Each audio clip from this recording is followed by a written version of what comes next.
প্রিয়াঙ্কা গান্ধী ভাড্রার নাম প্রধানমন্ত্রী নরেন্দ্র মোদীর বিরুদ্ধ প্রার্থী হিসাবে গতকালকে ইন্ডিয়া জোটের যে বৈঠক চলেছে সেই বৈঠকে উঠে আসে। আপনারা জানেন যে এর আগে বারাণসীতে মোদীর বিরুদ্ধে প্রার্থী হয়েছিলেন অরবিন্দ কেজরিওয়াল। আমরা আরো বিস্তারিত জানবো, কথা বলবো আমাদের প্রতিনিধি বিজেন্দ্র সিংহের সঙ্গে। বিজেন্দ্র, একেবারে এর আগে উত্তরপ্রদেশের বিধানসভা নির্বাচনে প্রিয়াঙ্কা গান্ধী কংগ্রেসের প্রচারের অন্যতম মুখ শুধু নয়, একেবারে তো মুখ্যমন্ত্রী পদপ্রার্থী পর্যন্ত হয়েছিলেন। এক্ষেত্রে প্রধানমন্ত্রীর বিরুদ্ধে শক্তিশালী মুখ হিসেবে গতকালকে যে ইন্ডিয়া জোটের বৈঠক, সেখানে প্রধানমন্ত্রীর বিরুদ্ধে প্রার্থী হিসেবে নাম উঠে এসেছে প্রিয়াঙ্কা গান্ধী ভাড্রার। দেখো, 24 ইলেকশনের আগে ডিসেম্বর 31 ঠিক করা হয়েছে ইন্ডিয়া জোটের শরীরদের তরফ থেকে কি তারা ঠিক করে নেবেন এবং কোথায় কাকে প্রার্থী করা হবে সেটা নিয়েও চূড়ান্ত একটা সিদ্ধান্ত তারা নিয়ে নেবে।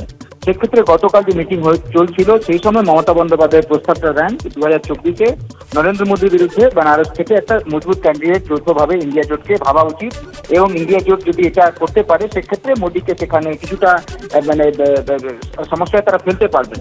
তখন নামগুলো উঠে আসছিল, সেই সময় প্রিয়াঙ্কা গান্ধীর নাম আছে কি যদি প্রিয়াঙ্কা গান্ধীকে সেখান থেকে ক্যান্ডিডেট করা হয় সেক্ষেত্রে সেটা কেমন হয়। অন্যান্য নামের মধ্যে প্রিয়াঙ্কা গান্ধীর নামই সব থেকে ওপরে ছিল, যেটা আলোচনা গতকাল হয়েছে, কোনো চূড়ান্ত সিদ্ধান্ত হয়নি। তবে এটা মনে রাখতে হবে যে 2014 সালে সেখান থেকে অরবিন্দ কেজরিওয়াল প্রার্থী হয়েছিলেন নরেন্দ্র মোদীর বিরুদ্ধে। গতবার সেখান থেকে কংগ্রেসের অজয় রায় প্রার্থী হয়েছিলেন, কিন্তু দুই ক্ষেত্রে আমরা দেখেছি নরেন্দ্র মোদী ভালো মার্জিন থেকে সেখান থেকে জিতেছেন। এখন দেখতে হবে কি প্রিয়াঙ্কা গান্ধী, যখন তুমি যেটা বলছিলে যে বিধানসভা ইলেকশনে তার ক্যাম্পেইনে ছিল লড়কি হুঁ লড় সকতি হুঁ, যোগীর বিরুদ্ধে তিনি ক্যাম্পেইন করেছিলেন, ততটা তিনি সফল হননি।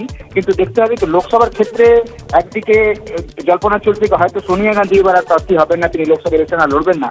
সেক্ষেত্রে প্রিয়াঙ্কা গান্ধী সেই সিট থেকে ইলেকশন লড়বেন নাকি বেনারস থেকে যে প্রস্তাবটা গতকাল মমতা বন্দ্যোপাধ্যায় রেখেছেন যেখানে তার নাম উঠে এসছে সেটাতে তিনি রাজি হচ্ছেন। একেবারে এইটা একটা জল্পনা, একটা সম্ভাবনার কথা তৈরি হয়েছে। শেষ পর্যন্ত বারাণসীতে নরেন্দ্র মোদীর বিরুদ্ধে জোরদার প্রার্থী হিসেবে ইন্ডিয়া ব্লকের ক্যান্ডিডেট কে হয় এবং সে বিষয়ে কোন নামের ওপর সর্বসম্মতি তৈরি হয় নিঃসন্দেহে নজর থাকবে, কিন্তু নাম হিসাবে উঠে এসেছে প্রিয়াঙ্কা গান্ধীর নাম। আমি আরেকবার আপনাদের বলবো, গতকালই আপনারা জানেন যে প্রধানমন্ত্রী ইন্ডিয়া জোটের প্রধানমন্ত্রী পদপ্রার্থী হিসাবে গতকাল যখন নাম প্রস্তাব করছেন মল্লিকার্জুন খাড়গের, ঠিক তখনই মমতা বন্দ্যোপাধ্যায় এও বলেন যে বারাণসীতে নরেন্দ্র মোদীর বিরুদ্ধে শক্তিশালী মুখ দিতে হবে। ঠিক তখনই নাম উঠে আসে প্রিয়াঙ্কা গান্ধীর।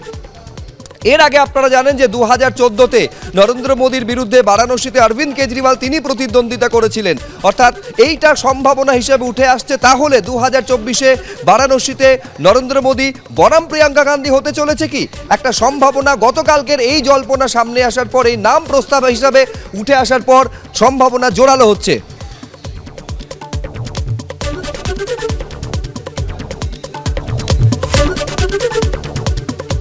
এর আগে আপনারা জানেন যে 2022 এর আগে বিধানসভা নির্বাচনে, উত্তরপ্রদেশের বিধানসভা নির্বাচনে একেবারে কংগ্রেসের প্রচারের প্রধান মুখ ছিলেন প্রিয়াঙ্কা গান্ধী। এমনকি কংগ্রেসের তরফে মুখ্যমন্ত্রী পদপ্রার্থী হিসাবেও কেউ ঘোষণা করেছিলেন। অর্থাৎ সেই জায়গায় আবারও সেই নির্বাচনী প্রতিদ্বন্দ্বিতায় দেখা যাবে কিনা প্রিয়াঙ্কা গান্ধীকে, বিশেষ করে বারাণসী থেকেই প্রতিদ্বন্দ্বিতা করবেন কিনা নরেন্দ্র মোদীর বিরুদ্ধে, এই সম্ভাবনা গতকালকের এই বৈঠকের পর আরও জোরালো হয়েছে।